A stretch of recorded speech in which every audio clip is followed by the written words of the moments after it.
Iran melontarkan peringatan keras kepada negara-negara Teluk agar tidak hanya mengumbar pidato kosong terkait konflik Palestina-Israel. Teheran mendesak agar negara-negara Arab di kawasan Teluk Persia segera membentuk aliansi nyata untuk melawan Israel. Iran melontarkan peringatan keras kepada negara-negara Teluk agar tidak hanya mengumbar pidato kosong terkait konflik Palestina-Israel. Teheran mendesak agar negara-negara Arab di kawasan Teluk Persia segera membentuk aliansi nyata untuk melawan Israel. Negara Teluk yang dimaksud adalah Bahrain, Kuwait, Irak, Oman, Qatar, Arab Saudi, dan Uni Emirat Arab.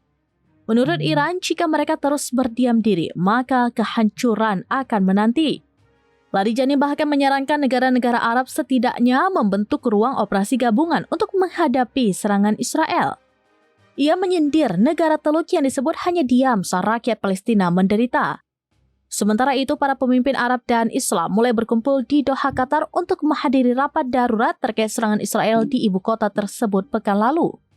Namun menurut analis Timur Tengah Adel Abdel Ghaffar, pertemuan itu lebih terlihat sebagai pesan solidaritas daripada tanda aksi nyata.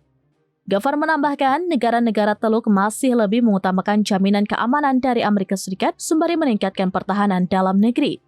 Keraguan juga datang dari Azam Abu al-Adas, jurnalis Palestina dan pakar kajian Israel. Ia menyebut pertemuan Arab ini tidak akan menghasilkan keputusan besar, justru membuat Israel semakin berani. Menurutnya, target Israel selanjutnya adalah tepi barat, Mesir, hingga Yordania dengan tujuan menekan negara-negara itu agar menerima migrasi warga Palestina dan mengakhiri perlindungan terhadap Masjid Al-Aqsa. Nada serupa disampaikan diplomat senior Pakistan, Muhammad Ishaq Dar, yang mendesak negara Islam mengubah kata-kata menjadi tindakan nyata. Ketegangan memuncak setelah Israel menyerang Doha, Qatar pada Selasa lalu ketika sejumlah pemimpin Hamas sedang membahas usulan gencatan senjata yang diinisiasi Amerika Serikat.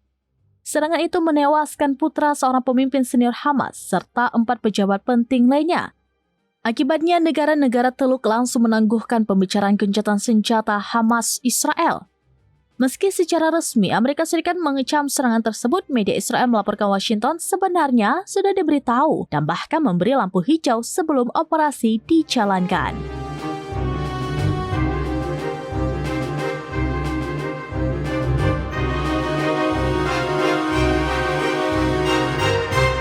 Demikian informasi terkini Syedar Alun, saksikan terus beragam informasi lainnya. Jawab, like, dan share seluruh akun serampinews.com. Download Tribun X sekarang, menghadirkan lokal menjadi Indonesia.